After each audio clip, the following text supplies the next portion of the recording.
اللهم صل على سيدنا محمد وعلى آل سيدنا محمد كما صليت على إبراهيم وعلى آل إبراهيم في العالمين إنك حميد مجيد.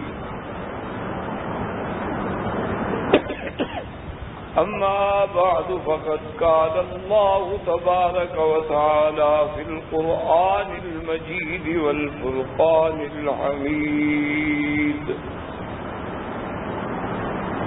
أعوذ بالله من الشيطان الرجيم. بسم الله الرحمن الرحيم. الحمد لله رب العالمين الرحمن الرحيم مالك يوم الدين. قال النبي صلى الله عليه وسلم: خيركم من تعلم القرآن وعلمه، أو كما قال رسول الله صلى الله عليه وسلم. صدق الله العلي العظيم وصدق رسوله النبي الكريم، ونحن على ذلك لمن الشاهدين ومن الشاكرين، والحمد لله رب العالمين. برادران اسلام،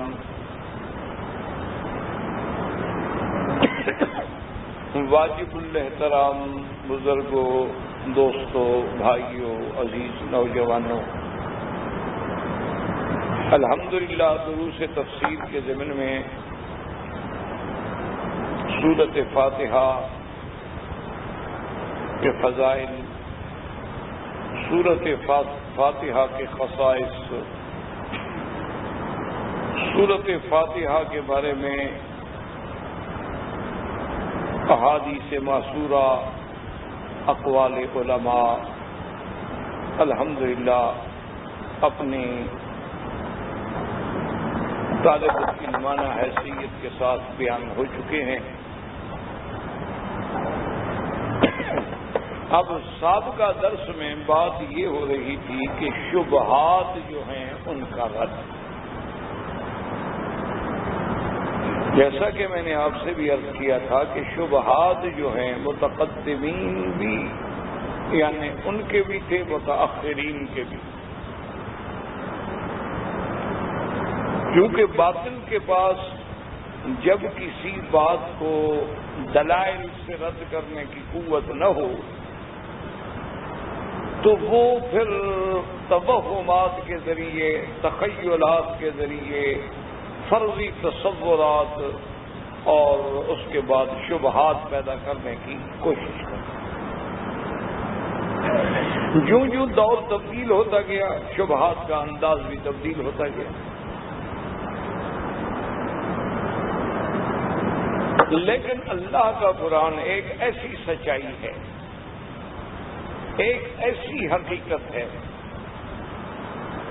ایک ایسی جامع معنی کامل مکمل کتاب اور دستور حیات ہے کہ انسان اگر قلب سلیم سے، عقل سلیم سے تفکر کرے، تدبر کرے تو اس کو یہ بات ماننی ہی ہوگی کہ اللہ کا کلام،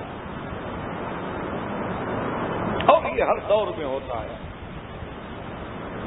یعنی حضور صلی اللہ علیہ وسلم کے زمانے میں جب کفار نے یہ قرآن سنا ہے نا جی، ولید بن المغیرہ جیسے آدمی نے، اس کو بھی اعتراف کرنا پڑا اور اس نے جا کے باقاعدہ قریش سے کہا کہ یہ انسان کا کلام نہیں، یہ شعر و شاعری نہیں ہے، یہ کہانا نہیں ہے، یہ کوئی سحر یا ساحرانہ کلام نہیں ہے، یہ تو ایسا کلام ہے کہ جس کے اثرات ہیں، جس کے اندر ایک تراوت ہے، جس کے اندر ایک حلاوت ہے اور جس کی بلندیوں پر کوئی پہنچ نہیں سکتا ہے، یقینی بات ہے کہ یہ اللہ کا کلام ہے، یعنی کافروں کو بھی اعتراف کرنا پڑے۔ اسی طرح اس دور میں ایک رواج تھا کہ بڑے بڑے ادباء، بڑے بڑے شعراء جو ہیں اپنا کلام لکھتے تھے، نثر میں بھی اور شعر و شاعری، اور اللہ کے کعبے پر آ کے دروازے کے سامنے وہ اپنا کلام جو ہے وہ باقاعدہ فریم کر کے لٹکا دیں۔ یہ معنی ہے کہ پورے دنیا کے شعراء کو ایک چیلنج ہوتا تھا، کیونکہ کعبۃ اللہ میں تو ہر دور میں ہر طرف سے لوگ آتے رہے، تو جب دوسرے شعراء آتے اس کلام کو پڑھتے تو پھر اس کلام کا جواب لکھتے۔ تو کسی نے اللہ کے قرآن کی سب سے چھوٹی آیت، سب سے چھوٹی سورۃ الکوثر جو ہے لکھ کے لٹکا دی، انا اعطیناک الکوثر فصل لربک وانحر ان شانئک هو الابتر، صرف 3 جملے ہیں۔ تو اب جو بھی شاعر آئے اس کو دیکھے، جو بھی ادیب آئے غور کرے، جو بھی ادیب آئے غور کرے، آخر مجبور ہو کے ان کے جو اس دور کے سب سے بڑے شاعر تھے، اس نے اسی لکھے ہوئے کے نیچے لکھ دیا کہ لیس ھذا من کلام البشر، یہ انسان کا کلام ہی نہیں، تو ہم کیا مقابلہ کریں؟ مقابلہ تو بندوں کے کلام کا ہو سکتا ہے نا، اللہ کے کلام کا کون مقابلہ؟ یعنی اگر کسی دور میں اسی طرح آج دیکھ لیں، یہودیت میں، عیسائیت میں، ہندو مت میں، بدھ مت میں، ہر مذہب میں ایسے لوگ پیدا ہوئے ہیں جنہوں نے یہ اعتراف کیا ہے کہ یہ اللہ کی کتاب ہے، اور باقاعدہ ان نے کتابوں میں لکھا، باقاعدہ اپنے تالیفات میں لکھا کہ یہ اللہ کا کلام ہے اور اللہ کی کتاب ہے اور اس کا کوئی مقابلہ نہیں ہو سکتا۔ تو اس لیے میں عرض کر رہا تھا کہ اب چونکہ جب اللہ کے کلام کا مقابلہ نہ ہو سکے تو اس کا علاج کوئی بھی نہیں ہوتا، تو اس لیے بات سمجھیں کہ اب ان کے پاس کیا رہ جاتا ہے کہ شبہات ڈالنا۔ تو ان شبہات میں سے میں نے عرض کیا تھا کہ ایک شبہ انہوں نے یہ ڈالا ہے کہ جی بسم اللہ الرحمن الرحیم، کہ میں شروع کرتا ہوں اللہ کے نام سے جو بڑا مہربان اور نہایت رحم والا ہے۔ وہ کہتے ہیں جی کہ اللہ کا اگر کلام ہے تو اللہ کسی اور اللہ کے نام سے شروع کر رہے ہیں۔ کہتے ہیں کہ بھی یہ کلام اگر اللہ کا قرآن ہے تو اب جب اللہ نے ہی بتلایا بسم اللہ الرحمن الرحیم، اللہ نے پڑھا جبریل علیہ السلام کو، جبریل علیہ السلام نے پڑھا حضور صلی اللہ علیہ وسلم، تو گویا یعنی اللہ فرما رہے ہیں کہ میں شروع کرتا ہوں اللہ کے نام سے۔ کیا اپنے نام سے شروع کر رہے ہیں یا کسی اور کو خدا مان رہے ہیں؟ اور اگر اپنے نام سے شروع کریں، دیکھو اپنے آپ کو فرما رہے ہیں جو بڑا مہربان ہے، جو نہایت رحم، تو یہ تو اپنی تعریف ہوگی۔ اس لیے ایک شبہہ یہ کیا گیا جس کا میں نے عرض کر دیا تھا کہ 2 جواب ہیں۔ ایک جواب یہ ہے کہ کلام بلیغ میں کبھی تو کلام متکلم کی اپنی طرف سے ہوتا ہے اور کبھی کلام جو ہے وہ متکلم کی اپنی طرف سے نہیں بلکہ دوسرے کی طرف سے ہوتا ہے، مضمون متکلم کا ہوتا ہے۔ اس کی جیسے میں نے مثال عرض کی کہ اللہ نے آدم علیہ السلام کو دعا سکھلا دی کہ اب اس طرح دعا کرو۔ دنیا میں بھی ایک مثال بتلا دی کہ کبھی کسی آفیسر کے پاس کام ہوتا ہے اور وہ آفیسر اگر مہربان ہو تو وہ کہہ دیتا ہے کہ بھائی آپ نے اپنی درخواست جو لکھی ہے نا یہ ٹھیک نہیں لکھی، چلو کاغذ لو میں لکھوا دیتا ہوں تمہیں، پھر صاف کر کے لے آؤ۔ تو وہ عرضی کا مضمون بھی خود بتا دیتے ہیں کہ جب مہربانی جو کرنی ہے، جب قبول کرنا ہے تو مضمون بھی خود بتا دو۔ تو یہ ساری باتیں ہونے کے بعد اللہ تبارک و تعالیٰ کی رحمت سے ایک جواب تو یہ ہو گیا کہ اللہ اپنی طرف سے اپنے بندوں کو یہ مضمون سکھلا رہے ہیں۔ تو اب کوئی اعتراض نہیں، اللہ ہمیں سکھلا رہے ہیں کہ اس طرح پڑھو، اس طرح کہو۔ دوسرا جواب یہ ہے کہ سب سے پہلی وحی جو اتری ہے تو اس میں کیا حکم تھا؟ اقرا، پڑھو. تو اب وہی اقرا ہر جگہ لگے گا کہ اقرا بسم اللہ الرحمن الرحیم.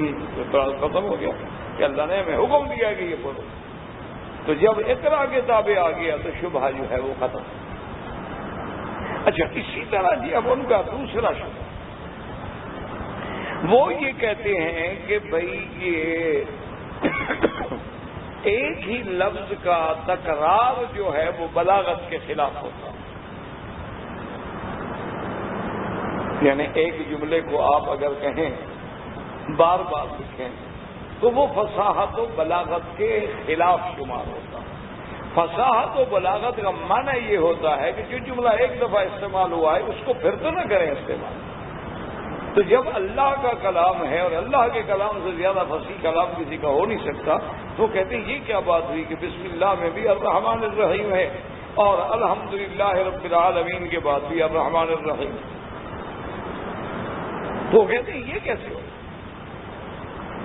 تو اس کا معنی یہ ہوا کہ الرحمن الرحیم جو اللہ کی صفات ہیں یہ تکرار ہو گیا کہ بسم اللہ میں بھی وہی صفات اور پھر الحمدللہ رب العالمین یعنی سورۃ فاتحہ میں بھی وہی تکرار آ گیا، وہی صفتیں آ گئی الرحمن الرحیم کی. تو تکرار ان دو صفات کا تسمیہ میں بھی اور فاتحہ میں بھی یہ تو بلاغت و فصاحت کے قواعد کے خلاف ہے. اور اگر یہ اللہ کا کلام ہے تو اس میں تکرار کیوں؟ دو بات. تو اس کا جواب سنیں کہ علماء نے فرمایا یاد رکھو کہ اگر تکرار والا لفظ ایک ہی مقصد کے ساتھ وہ لفظ مکرر لایا جائے پھر تو وہ تکرار بلاغت کے خلاف ہوتا ہے. لیکن اگر ہر جگہ بات الگ ہے، مضمون الگ ہے، کام الگ ہے، پھر تکرار کیسے؟ نعوذ باللہ تکرار سمجھا ہی نہیں جاتا. اب جیسے دیکھیں قرآن کہتا ہے فَبِأَيِّ آلَاءِ رَبِّكُمَا تُكَذِّبَانِ. اب دیکھیں 21 دفعہ کم از کم یہ آیت مبارک آئی ہے، لیکن یہ تکرار اس لیے نہیں کیونکہ ہر نعمت کے بعد نعمت الگ ہے اس کے بعد آیا، ہر نعمت کے بعد آیا. اللہ پاک نے اپنی نعمتیں ذکر فرمائی کہ میں نے یہ نعمت دی، یہ نعمت دی، یہ نعمت دی، اور اس کے بعد فرمایا فَبِأَيِّ آلَاءِ رَبِّكُمَا تُكَذِّبَانِ لَا نُكَذِّبُ بِنِعَمِ رَبِّنَا. یعنی کون کون سی میری نعمتوں کو جھٹلاؤ گے؟ جب اس سے پہلے نعمت الگ ہے تو پھر یہ تکرار نہیں ہے. تکرار تو تب ہوتا کہ نعمت ایک ہوتی اور وہی جملہ بار بار دہرایا جاتا. تو جب نعمتیں بہت ہوں. اسی طرح کلام عرب میں دیکھیں کہ بہت بڑے شاعر جو گزرے ہیں زمانہ جاہلیت میں، وہ کہتا ہے وَكَمْ مِن نِعْمَةٍ تُمْنَىٰ عَلَيَّ کم کم کم. وہ کہتا ہے تم نے مجھ پہ کتنی احسان کیے ہیں، تمہارے کون کون سے احسان گنوں، کتنی نعمتیں کتنی نعمتیں کتنی نعمتیں تم نے مجھ پہ کی ہیں. حالانکہ وہ کم کم کم بار بار کہہ رہا ہے لیکن اس کو تکرار نہیں سمجھا جاتا، اس کو حسن سمجھا جاتا ہے، اس کو کلام کی فصاحت و بلاغت سمجھی جاتی ہے. وہ کہتا ہے میں گن نہیں سکتا تیری کون کون سی نعمتوں کا میں شکر کروں، کتنی نعمتیں ہیں تیری، کم کم و کم. تو اب ایک ہی لفظ ہے لیکن وہ بار بار نعمتیں مختلف کے لیے استعمال ہو رہا ہے تو تکرار سے شمار ہوگا. تکرار قرآن میں تب ہوتا ہے جب ایک بات میں دو لفظوں کا تکرار. اب دیکھیں بسم اللہ الرحمن الرحیم، میں شروع کرتا ہوں اللہ کے نام سے. تو یہاں رحمان الرحیم ہے طلب فیوز کے لیے کہ یا اللہ تیرے نام سے شروع کر رہا ہوں، مہربانی فرما کے اپنا فیض فرما، اپنی رحمت نازل فرما. اور جب سورۃ فاتحہ میں یہ لفظ آتا ہے الرحمن الرحیم تو وہاں اس مقصد کے لیے نہیں، یہاں طلب فیوز ہے، وہاں دلیل ربوبیت ہے، دلیل ہے کہ ہمارا اللہ محمود ہے، تمام حمد کے لائق ہیں، رب العالمین ہے. کیوں؟ کیا دلیل؟ الرحمن الرحیم، چونکہ نہایت مہربان ہے، بڑا مہربان ہے، نہایت رحم کرنے والا ہے. کیونکہ رب العالمین اس کے محمود ہونے پر اللہ نے پہلے الحمدللہ، تمام محامد اللہ کے لیے ہیں. کیوں؟ رب العالمین، وہ رب ہے عالم. الرحمن الرحیم، یہ صفتیں اس کی دلیل میں آ رہی ہیں. تو بسم اللہ میں ان کا مقصد الگ ہے، سورۃ فاتحہ میں ان کا مقصد الگ ہے. تو اب تکرار کیسے ہوا قرآن میں؟ اس لیے ہمیشہ یاد رکھیں کہ تکرار تو تب ہوگی جب بات ایک ہو، جب مضمون الگ ہوگا، بات الگ ہوگی، اس میں اگر وہ لفظ استعمال ہو تو وہ کبھی تکرار نہیں ہوتا.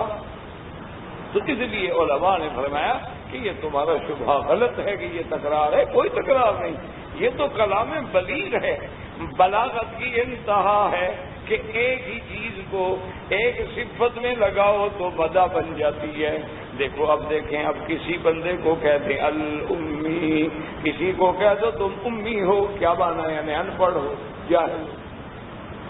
کسی آدمی کو کہو گے تو وہ آپ الحمدللہ آپ لوگ ابھی جانتے ہیں. کسی کو آپ کہیں گے یار تم تو امی ہو، کیا مانا؟ ان پڑھ ہو. امی مانا ماں کے پیٹ سے پیدا ہوتا ہے جب آدمی تو ان پڑھ ہوتا ہے نا، پڑھا ہوا تو نہیں ہوتا ہے. بھئی یار تم تو امی ہو. اچھا تو اب دیکھیں، حالانکہ یہ کسی کو کہنا کہ امی ہو، ان پڑھ ہو، تو یہ تو شکایت ہے.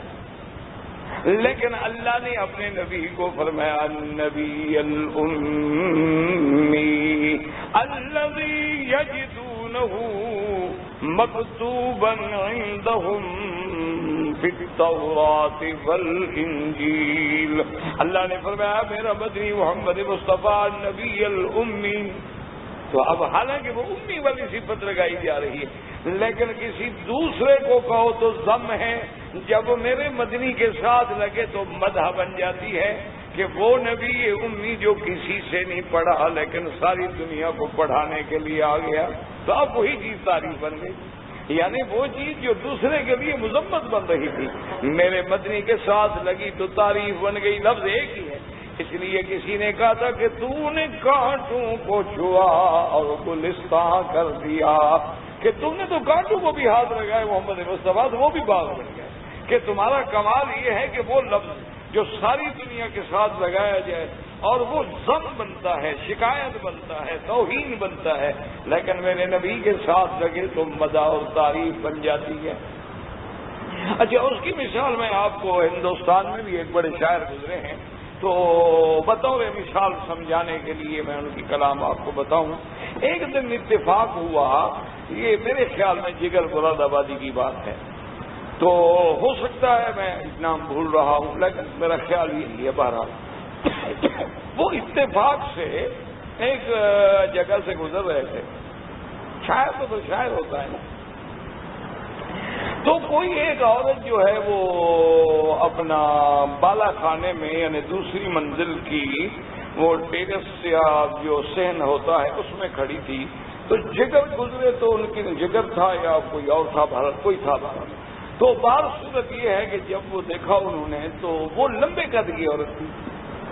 اچھا ایک قد لمبا ہو، دوسرا عورت کھڑی بھی دوسری منزل پہ ہو.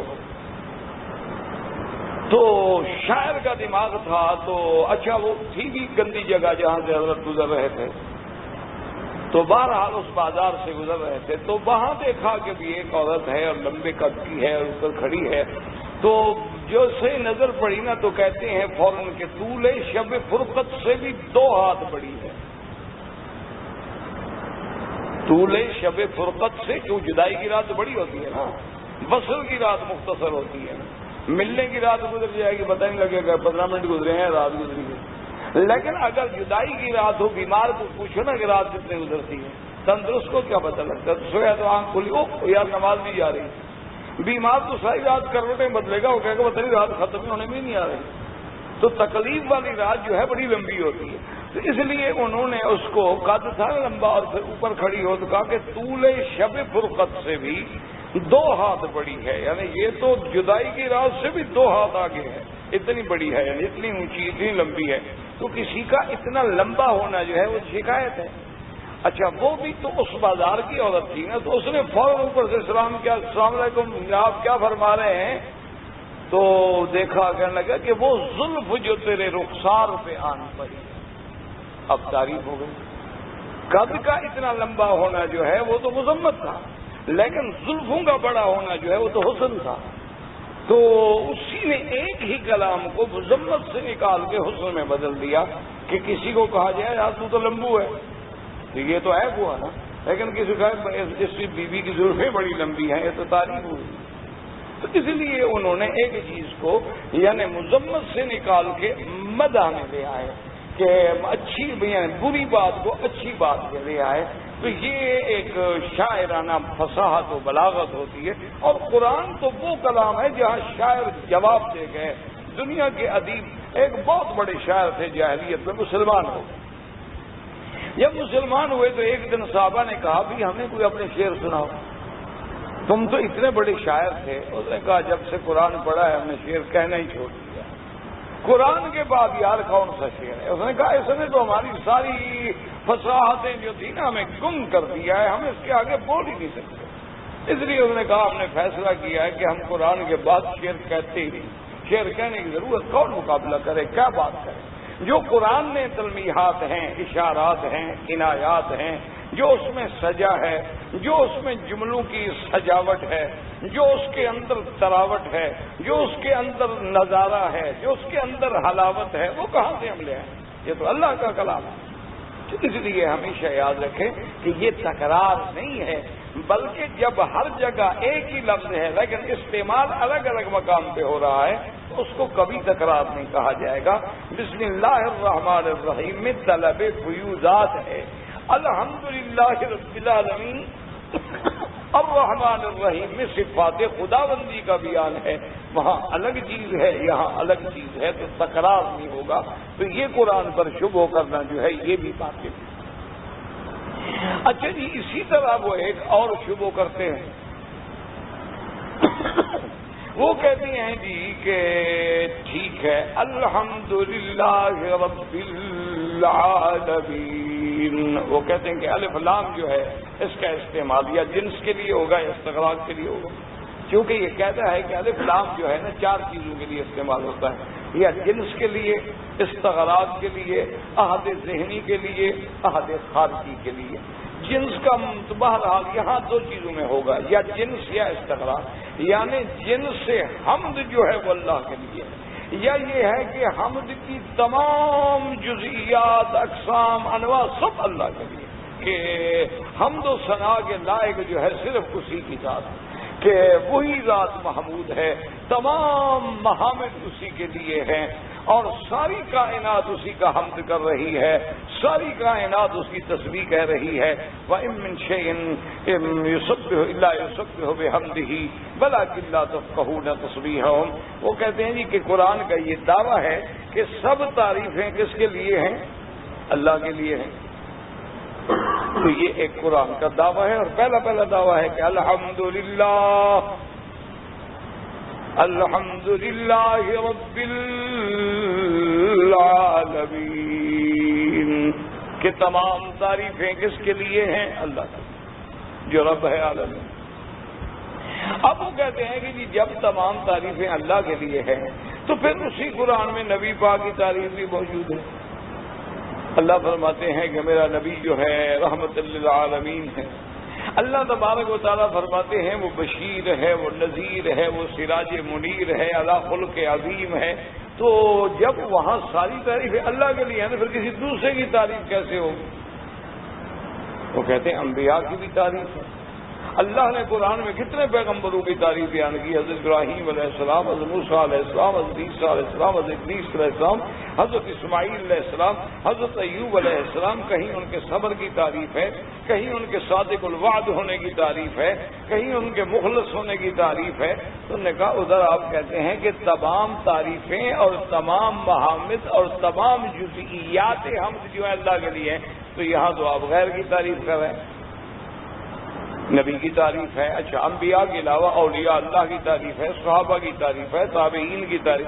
اچھا، دنیا میں عمارتوں کی تعریف ہے، یار بڑی خوبصورت عمارت۔ آدمی کہتے ہیں یار تاج محل دیکھو نا، تاج محل تو تاج محل ہے، تو دیکھو جی کیسی عمارت، کیسا ان کاریگروں نے بنایا ہے، کیا ان کا اچھوتا خیال تھا، کیا ان کا اچھوتا تخیل تھا، کہ کس طرح انہوں نے اس کو دریا کے کنارے پہ سجایا ہے، کس طرح بنایا ہے کہ اگر آدمی یعنی اس کو صحیح معنوں میں یعنی جو ذوق لطیف رکھتا ہو اس عبارت کو دیکھنا چاہے نا جی، تو وہاں جا کے کسی چاندنی رات میں کھڑے ہو کے اس منظر کو دیکھے کہ جب اس کا پورا عکس جو ہے نا اس دریا میں پڑ رہا ہوتا ہے، اس وقت اندازہ ہوتا ہے کہ معمار جو تھا وہ کتنا باذوق تھا جس نے اس کی تعمیر کی تھی یا جس نے اس کا نقشہ ڈیزائن کیا تھا، حیران ہو جاتا۔ کیونکہ یہ اصل بات یہ ہوتی ہے نا کہ یہ چیزیں ان کو سمجھ آتی ہیں جن کو یہ ذوق ہی نہ ہو تو کیا سمجھ آئے؟ یعنی آپ وہاں جا کے آدمی عقل دنگ ہو جاتی ہے جب وہاں دور اسلامیہ کی تعمیرات کو آدمی دیکھتا ہے کہ کیسے کیسے بادشاہوں نے تعمیرات کی ہیں، یا تو بالکل آپ دیکھیں گے جی پوری تعمیر سرخ پتھروں سے ہے اور انداز ایسے ہے جیسے گلاب کا پھول کھلا ہوا، پوری عمارت دور سے آپ کو ایسے نظر آئے گی جیسے گلاب کھلا ہوا۔ اچھا، یا پھر سفید سنگ مرمر سفید استعمال ہوا ہے، تو یہ ذوق ہوتا ہے۔ اب دیکھیں نا جیسے ایک عمارت بنی ہے دبئی میں، آپ نے شاید دیکھا ہو یا نہ دیکھا ہو، اس کا ایک ہوٹل ہے برج العرب کے نام سے وہ ہوٹل بنایا گیا ہے، لیکن چونکہ ہمارے مسلمان ان چھوٹی چھوٹی چیزوں کی طرف توجہ نہیں کرتے ہیں اور دشمن بڑا دانا ہے، ہم بڑے سادہ ہیں کہ ابھی تک بھی ہم اسی عطار کے لوڈے سے دوا لیتے ہیں۔ مشکل تو یہ پڑی ہوئی ہے نا ہمارے لیے۔ اس عمارت کا، اس ہوٹل کا یہ عالم ہے کہ اس کے بعض سویٹس جو ہے نا ان کا $15,000 ایک دن کا کرایہ ہے، 24 گھنٹے کا کرایہ $15,000 اور تقریباً 100 درہم تو صرف اس کے وزٹ کرنے کی ٹکٹ ہے کہ اگر آپ نے وہ ہوٹل دیکھنا ہو تو بہرحال اچھا، کہنے کا مقصد میرا یہ تھا کہ بنانے والا اتنا شاطر تھا کہ اس نے اس انداز میں اس کو ڈیزائن کیا ہے کہ جب آپ اس کا ایئر ویو لیں گے نا، آپ ہوائی جہاز میں بیٹھے سلیق نظر آئے گی آپ۔ اس نے اپنا جو کچھ کرنا تھا وہ تو کر گیا۔ اب ہمارے لوگوں کو اس کی سوچ ہی نہیں، سمجھ ہی نہیں، وہاں ان کی نگاہیں نہیں پہنچی، سوچ ہی نہیں پہنچی کہ یار یہ ویسے کیا کر گیا ہے وہ۔ اب جو سنا ہے کہ اب کچھ لوگوں نے بات اٹھائی ہے، اللہ عالم بات سنائی، تو میرا مقصد یہ ہے کہ ہر عمارت میں اپنے بنانے والے کا ایک ذوق ہوتا ہے۔ اچھا، اسی طرح آپ دیکھیں کہ کہیں بھی ہندو اگر آرکیٹیکٹس ہوگا، وہ اگر عمارت ڈیزائن کرے گا نا اور کہیں موقع نہ بھی ملے نا جی، تو جو میناروں پہ مثلا چاند تارا لگایا جاتا ہے، پر اس چاند تارے کا کوئی مقصد ہی نہیں ہے کہ یہ تو ایک رواج ہے نا، ورنہ کوئی قرآن و سنت میں تو نہیں ہے کہ جب مسجد بناؤ تو میناروں پہ چاند تارے لگاؤ، لیکن وہ جب چاند بنائے گا تو اس میں ایک ڈنڈی کھڑی کر دے گا درمیان، چاند بنا کے چاند میں ڈنڈی کا کیا تعلق ہوئی تاکہ ترشول کا نشان بن سکے، وہ اپنی مار جاتا ہے، لیکن مسلمان ان باتوں کو نہیں سوچتا۔ اسی لیے ہے نا کہ کیا جانی ہے یہ کیا پائے گا اور کیا جانی ہے وہ کیا کھوئے گا۔ مندر کا پجاری جاگتا ہے، مسجد کا نمازی سوتا ہے۔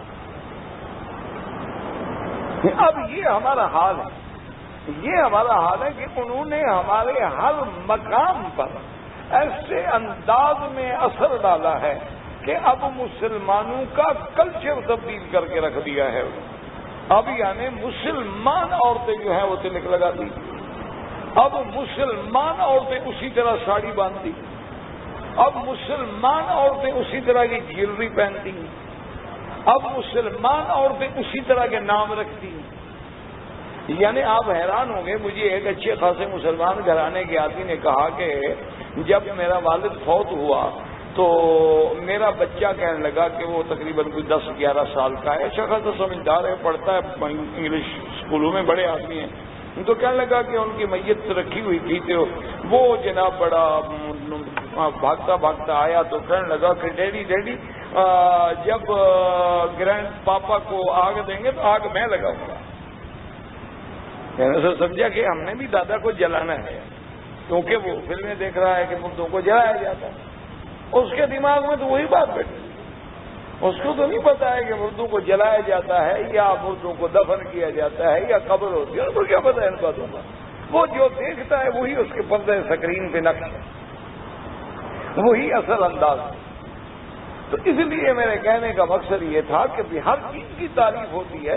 تو کہتے ہیں جی ایک دفعہ تو آپ مسلمان کہتے ہیں کہ تمام تعریفیں اللہ کے لیے، اور دوسری طرف آپ کہتے ہیں کہ اس کی بھی تعریف ہے، اس کی بھی تعریف ہے، اس کی بھی تعریف ہے، اس کی بھی تعریف ہے۔ تو یہ کیا بات ہے؟ تو یہ تو شبہ ہے قرآن میں، نعوذ باللہ۔ تو اس لیے یاد رکھیں کہ اس کے جواب میں علماء نے فرمایا کہ اللہ کے بندے واقعی تمام تعریفیں اللہ، لیکن جہاں جہاں مصنوعات کی تعریف ہوتی ہے وہ دراصل سانے کی تعریف ہوتی ہے۔ آپ دیکھیں نا مثلا کسی خطاط کا ماشاءاللہ کوئی قطعہ لکھا ہوا ہو، قرآن کی آیت لکھی ہوئی ہو، اب دیکھیں نا صادقین جیسے گزرے ہیں خطاط، یا اسی طرح اب بھی ہیں ہمارے بزرگ سید نفیس الحسن مدد اللہ العالی، وہ بھی ماشاءاللہ۔ تو ان کے جب ہم نقش کو دیکھتے ہیں کہتے ہیں سبحان اللہ یار کیا لکھا، تو یہ دراصل نقش کی تعریف نہیں، نقاش کی تعریف ہوتی ہے، یہ نقش کی تعریف نہیں ہو رہی ہے، اصل بات جو ہے نقاش کی ہو رہی ہوتی ہے۔ اب جب آپ آسمانوں پہ نظر ڈالیں گے، جب آپ زمین پہ نظر ڈالیں گے، جب آپ السماوات والارض واختلاف اللیل والنہار لآیات لأولی الالباب، ان سب چیزوں میں نشانی ہے۔ اور میرے بندے کون ہیں؟ الذین یذکرون اللہ قیاما وقعودا وعلی جنوبہم ویتفکرون فی خلق السماوات والارض ربنا ما خلقت هذا باطلا سبحانک فقنا عذاب النار۔ تو اب جناب دیکھیں تو ہر چیز کے بعد بات تو وہی ہے۔ جب ہم حضور کی تعریف کریں گے، محمد مصطفیٰ عظمتوں والے سید الاولین والآخرین، امام الانبیاء والمرسلین، رحمت للعالمین، تو یہ ساری ان کو بھیجنے والا، بنانے والا، پیدا کرنے والا کون ہے؟ اللہ ہے۔ تو تعریفیں تو اللہ کی ہو رہی، تو تمام وہاں میں جو ہے تو اللہ کی طرف جائیں گے۔ جس کے ہم کسی کو دیکھیں گے بھی اس انسان کو اللہ نے کیسا، اسی لیے قرآن کہتا ہے بندے پہ غور کا فلا ينظرون، غور نہیں کرتے ہو۔ ابلم ينظروا الى السماء فوقهم كيف بنيناها۔ تو اس لیے علماء نے فرمایا کہ تمہارا یہ اعتراض جو ہے وہ غلط ہے، اس لیے کہ تمام تعریفیں اللہ کے لیے ہیں۔ ہم اگر اللہ کے علاوہ کسی مخلوق کی تعریف کریں وہ بھی دراصل خالق کی تعریف ہے، بنانے والے کی تعریف ہے۔ جیسے کربی شاعر نے کہا وَفِي كُلِّ شَيْءٍ لَهُ آیَةٌ، ہر چیز میں اس کی نشانی ہے تدل علی انہ واحد، جو دلالت کرتی ہے کہ وہ واقعی ایک ہے، وہ وحدہ لا شریک ہے۔ جیسے کسی اردو زبان کے شاعر نے کہا کہ ہر مرغ و باغ تیری تسبیح ہی پڑھ رہے ہیں، ہر غنچہ سحر سے سنتا ہوں نام تیرا، کہ ہر چیز تو تیری تسبیح پڑھ رہی ہے، ہر چیز تو تیرا حمد کر رہی ہے، پرندے چہچہا رہے ہیں، اور ہر چیز دنیا کی کوئی چیز بھی ہے جو کلیاں چٹک رہی ہیں، پھول کھل رہے ہیں، سمندر کی لہریں اپنے جوش میں ہیں، اگر غور کرو گے تو ہر چیز سے تیری تسبیح ہے، ہر چیز میں تیری تحمید ہے، ہر چیز میں تیری تحلیل ہے، ہر چیز میں تیرا نام ہے۔ تو اس لیے وہ کہتا ہے کہ ہر غنچہ کے دہن سے سنتا ہوں نام تیرا، میں تو ہر جگہ سے تیرا نام ہی سنتا ہوں۔ تو اس لیے کہنے کا مقصد یہ تھا کہ اب ان کا اعتراض جو ہے اس کی بھی کوئی حیثیت نہ رہی کہ واقعی تمام تعریفیں اللہ کے لیے۔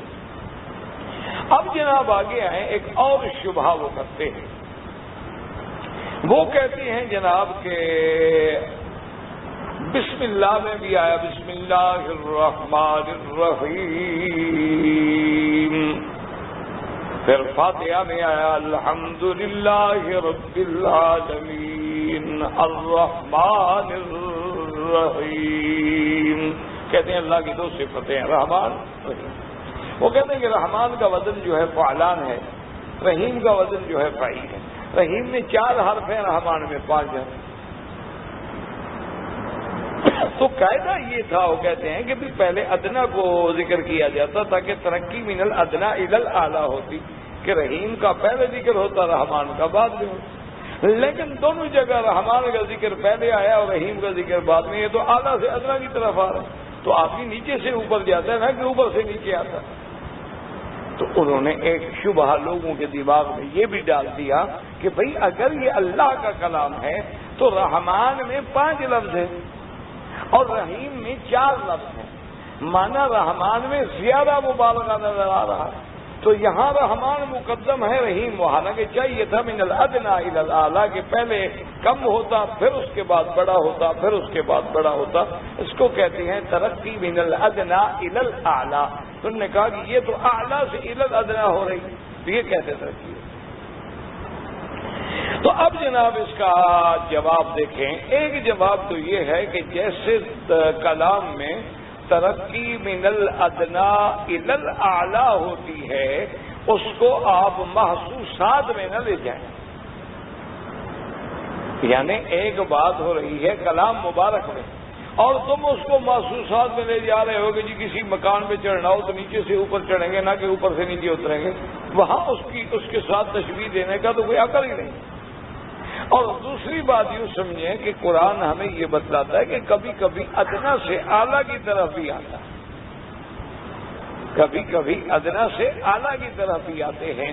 جیسے اللہ نے فرمایا اما ان کان من المقربین فروح وریحان وجنۃ نعیم واما ان كان من اصحاب اليمين فسلام لك من اصحاب اليمين واما ان كان من اصحاب الشمال.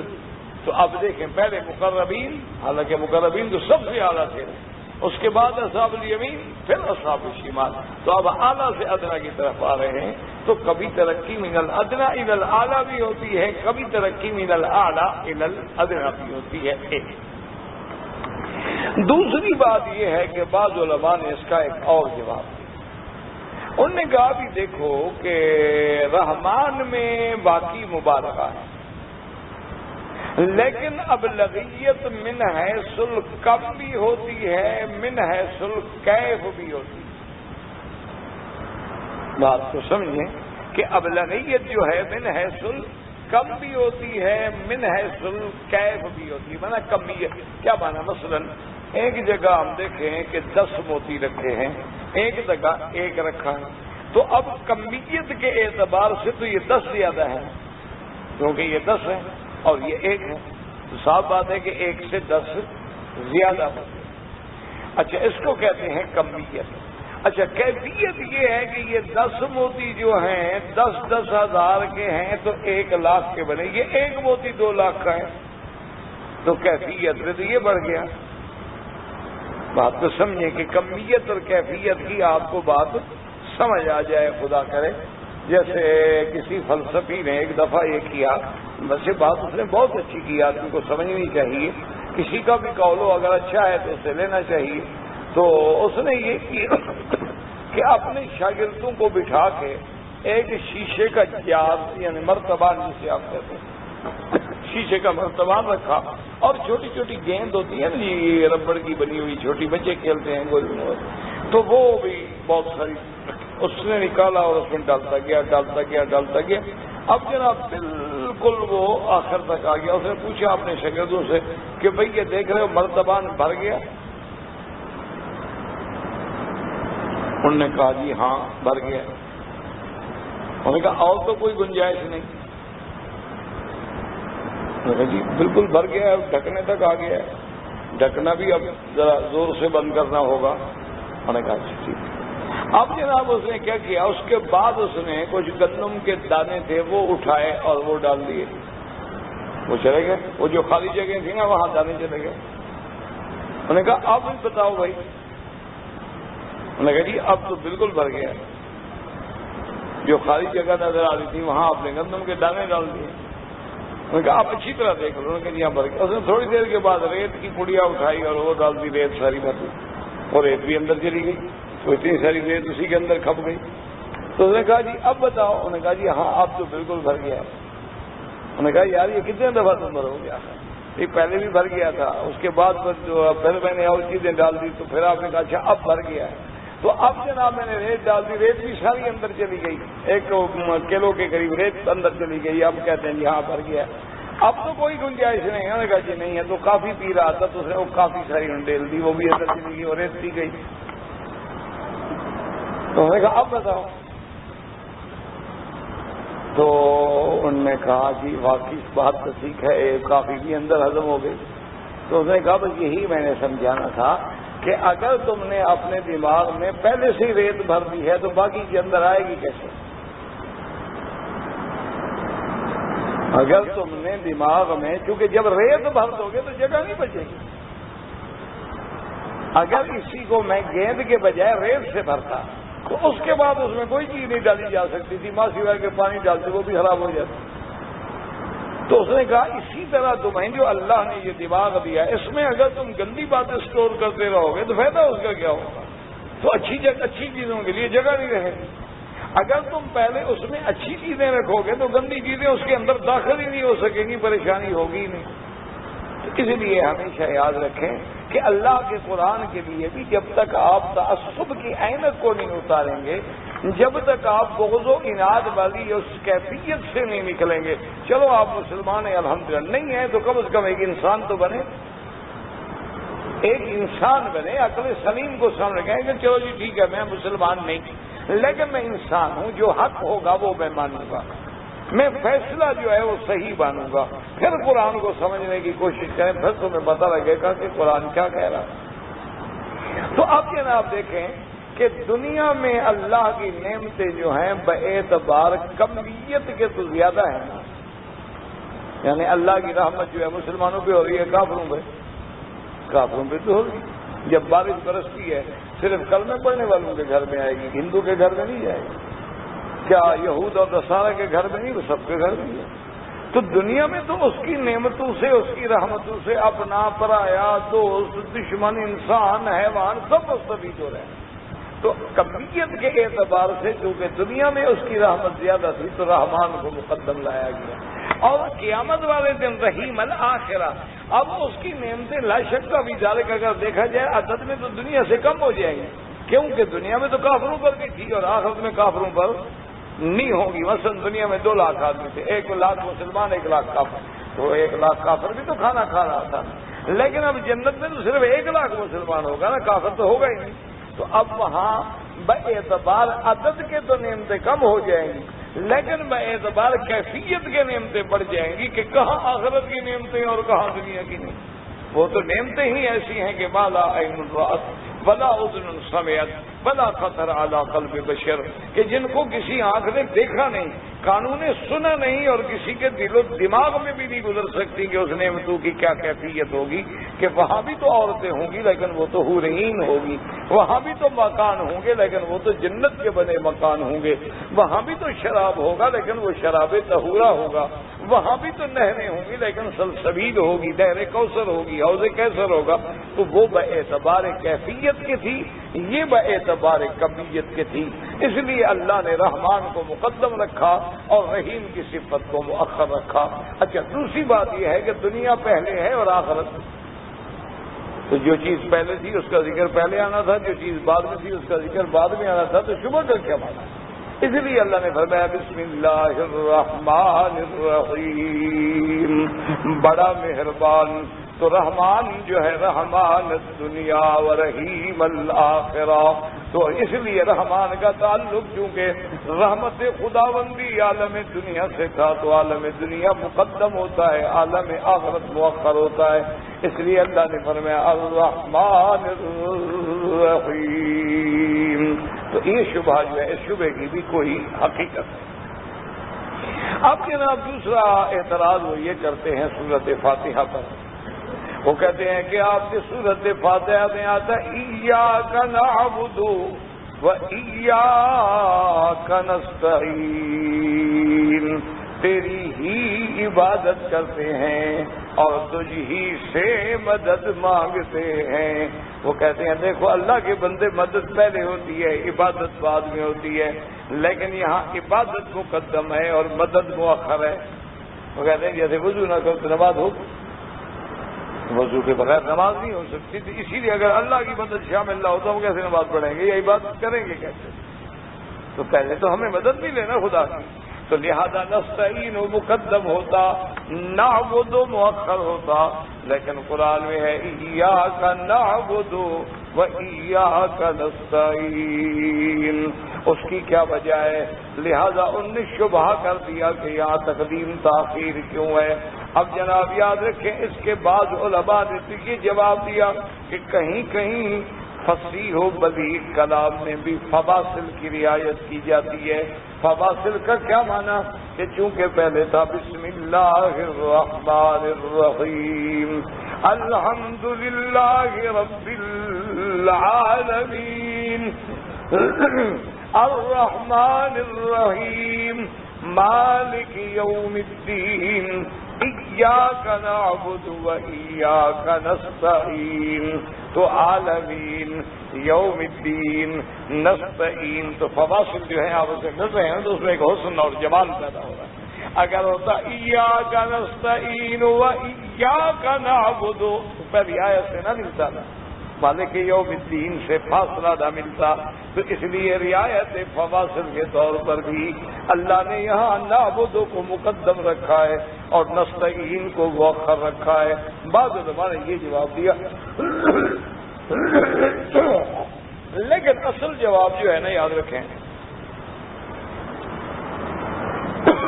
جو بعض محققین نے دیا ہے نا وہ زیادہ قوی جواب، یہ بھی جواب ہے الحمدللہ، لیکن جو محققین نے دیا وہ زیادہ قوی۔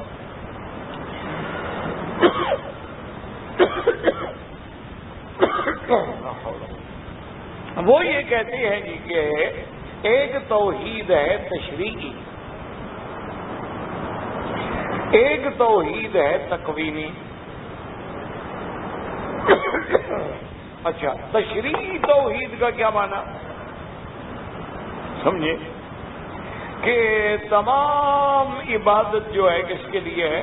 اللہ کی۔ یہی دعوت دینے کے لیے سارے نبی آئے، ہر پیغمبر جو آئے ہیں تو کیا دعوت دی تھی؟ الی عاد اخاہم ہودا قال یا قوم اعبدوا اللہ ما لکم من الہ غیرہ وَإِلَىٰ ثَمُودَ أَخَاهُمْ صَالِحًا قَالَ يَا قَوْمِ اعْبُدُوا اللَّهَ مَا لَكُم مِّنْ إِلَٰهٍ غَيْرُهُ وَإِلَىٰ مَدْيَنَ أَخَاهُمْ شُعَيْبًا قَالَ يَا قَوْمِ اعْبُدُوا اللَّهَ مَا لَكُم مِّنْ إِلَٰهٍ غَيْرُهُ۔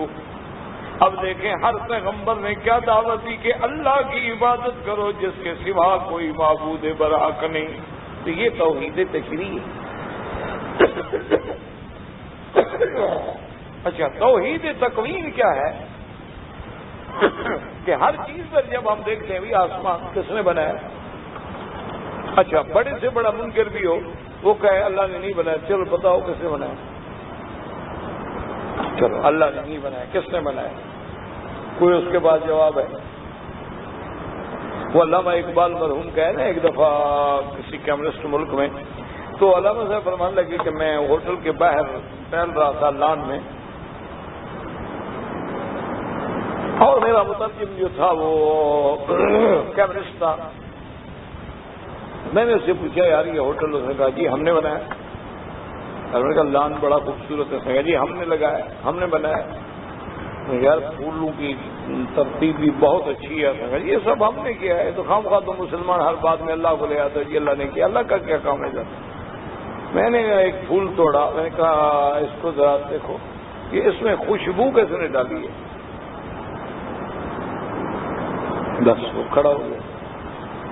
اللہ کے بندے، تمہاری ایک ہی زمین میں سینکڑوں قسم کے پھول لگے ہیں، زمین ایک ہے، پانی ایک ہے، مالی ایک ہے، لگانے والا ایک ہے، لیکن سب کی رنگ الگ ہے، پھول کی خوشبو الگ ہے۔ یہ خوشبو کتنے ڈالی ہے؟ اب وہ کہہ رہی ایسے ہوتا نہیں، ایسے ہوتا کیا ہے؟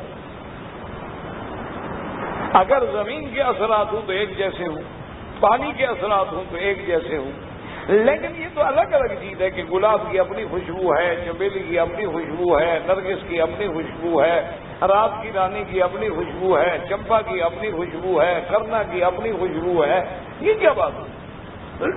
تو اس لیے ایک ہے یہ بھی توحید ہے کہ جب ہم ہر چیز پہ نظر ڈالتے ہیں تو ہمیں اعتراف کرنا پڑتا ہے کہ اس کے بنانے والا جو ہے وہ خدا ہے، اس کے علاوہ کچھ. لیکن توحید تکوینی سے تشریعی توحید جو ہے وہ ہمیشہ مقدم ہوتی ہے. تو لہذا ایاک نستعین میں بھی توحید ہے لیکن وہ تکوینی توحید ہے. ایاک نعبد میں تشریعی توحید ہے کہ ہم تیری ہی عبادت کرتے ہیں، اور اسی لیے تو اللہ نے سارے پیغمبر بھیجے ہیں کہ یہی دعوت ہو کہ صرف اللہ کی عبادت کرو. تو لہذا یہاں ایاک نعبد مقدم ہونا چاہیے تھا، ایاک نستعین سے اعتراض اور شبہ جو ہے وہ غلط ہے. اچھا، اب اسی طرح بعض علماء نے اس کا اور بھی جواب، انہوں نے کہا ہے جی کہ ایاک نعبد کہ ہم تیری ہی عبادت کرتے ہیں. انہوں نے کہا جی اس میں ایک قسم کا دعویٰ، آدمی دعویٰ کر رہا ہے کہ ہم تیری ہی عبادت، تیری ہی بندگی کرتے ہیں، تو اس دعوے میں تھوڑا سا خالق کے سامنے ایک عاجز کو کیا دعویٰ کرتا. تو فوراً کہا ایاک نستعین کہ مولا تجھ ہی سے مدد مانگتے ہیں، یہ تیری جو عبادت کرتے ہیں اس میں بھی تیری مدد ہے. تیری مدد شامل نہ ہو تو ہم تیری عبادت ہی نہیں کر سکتے، تیری مدد شامل نہ ہو تو ہم نماز ہی نہیں پڑھ سکتے، تیری عبادت شامل نہ ہو، امداد شامل نہ ہو تو ہمیں عقیدہ صحیح نصیب بھی نہیں ہو سکتا. تو ایاک نعبد کے بعد ایاک نستعین آیا تاکہ ہمارے اس دعوے میں جو تھوڑا سا ایک غنا معلوم ہوتا تھا اس غنی کے سامنے ہمارے اس غنا کی کیا حیثیت ہے. تو فوراً آ گیا ایاک نعبد و ایاک نستعین. تو اب اس اعتراض کی کوئی حیثیت نہیں. اچھا، اسی طرح فاتحہ پر ایک اور اعتراض ہوتا ہے، وہ کہتے ہیں مالک یوم الدین کہ اللہ تبارک و تعالی مالک ہیں یوم الجزاء. یوم الدین کا معنی کیا؟ قیامت کے دن. تو کہتے ہیں جی کیا معنی؟ اس کا معنی ہے کہ قیامت کے دن تو اللہ مالک ہیں، دنیا میں نہیں ہے. حالانکہ قرآن کہتا ہے فَلِلَّهِ الْآخِرَةُ وَالْأُولَى، سب کچھ تو اللہ کے. تو اللہ تبارک و تعالی دنیا میں بھی مالک ہیں اور آخرت میں بھی مالک ہے. دنیا میں بھی آپ کا ملک ہے، آخرت میں بھی آپ کا ملک ہے. لیکن یہاں قرآن کہتا ہے مالک یوم الدین، صرف یوم الدین کے مالک ہیں. کیا معنی ہوا؟ تو علماء نے فرمایا کہ بات کو سمجھو کہ مالک تو دنیا میں بھی ہر چیز کا اللہ ہے، حکم بھی اللہ کا ہے، ملک بھی اللہ کا ہے. اسی لیے فرماتے ہیں لہو ملک السماوات والارض، کہیں فرماتے ہیں للہ ما فی السماوات وما فی الارض، کہیں فرماتے ہیں سبحان الذی بیدہ ملکوت کل شیء، اور کہیں فرماتے ہیں تبارک الذی بیدہ الملک وہو علی کل شیء قدیر، اور کہیں اللہ تبارک و تعالی ارشاد فرماتے ہیں قل اللہم مالک الملک، ہر چیز کا مالک اللہ ہے.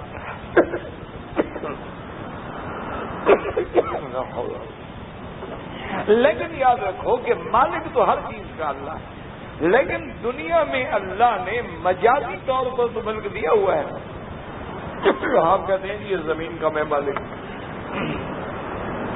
اس مکان کا جی میں مالک ہوں، باقاعدہ لکھا ہوتا ہے مالک کا نام کیا ہے اور کرایہ دار کا نام کیا ہے. تو اب مجازن تو یہاں ملک کہا جاتا ہے نا، حقیقت تو اللہ مالک ہے.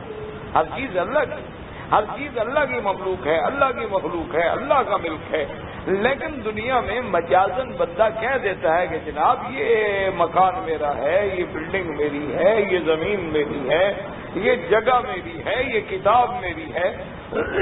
لیکن قیامت کا دن ایسا ہوگا کہ جس دن ساری مجازی ملکیتیں بھی ختم ہو گئیں، اب وہاں کون دعویٰ کرے؟ اس لیے قرآن کہتا ہے کہ آواز آئے گی لمن الملک اليوم، کس کے لیے ہے آج ملک اور ملک؟ تو مفسرین نے لکھا ہے کہ سال سینکڑوں گزر جائیں کہ کوئی جواب نہیں دے سکے گا. کون دعویٰ کرے؟ تو اللہ پھر خود جواب دیں گے للہ الواحد القہار. تو اس دن بادشاہوں کی مجازی بادشاہتیں بھی ختم ہو گئیں، مل کے مجازی بھی ختم ہو گئے، سب کچھ ختم ہو گیا. اب وہاں کوئی کہہ نہیں سکتا کہ جی میرا ہے، میں مالک ہوں. اللہ نے فرمایا کہ اس لیے فرما دیا مالک یوم الدین، کہ اس روز جزا کا مالک کون ہے؟ اللہ تبارک و تعالی. اس لیے اللہ تبارک و تعالی نے فرما دیا کہ دنیا میں تو مالک ہونے کے مجازی دعوے ہو سکتے تھے، لیکن آخرت میں تو کوئی دعوے کرنے والا ہی نہیں ہے نا. کون دعویٰ کرے کہ میں مالک ہوں؟ اس دن تو سب کا ملک ختم ہو گیا.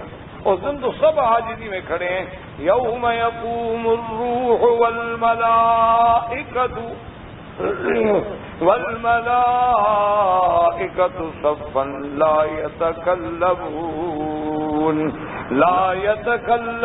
الا من اذن له الرحمن وقال صوابا. کہ قیامت کا دن تو ایسا ہوگا کہ اللہ کا فرشتہ جبریل بھی اور سارے فرشتے جو ہیں صف میں کھڑے ہیں، ان کو تو اتنا بھی طاقت نہیں ہوگی کہ اللہ کے اذن کے بغیر زبان کھول سکیں، بات کر سکیں. تو اب یقین ہو گیا کہ کسی کا ملک نہیں ہوگا اس دن. مجازی ملک بھی کسی کا نہیں ہوگا اور حقیقی ملک تو دنیا میں بھی کسی کا نہیں کہ ہم آج مالک ہیں کل مر گئے. لیکن مجازن تو ہمیں کہنے کا حق ہے کہ یہ میری ملکیت ہے، لیکن قیامت میں نہ کوئی مجازی ہوگا نہ کوئی اور ہوگا، صرف اسی کا ملک ہوگا.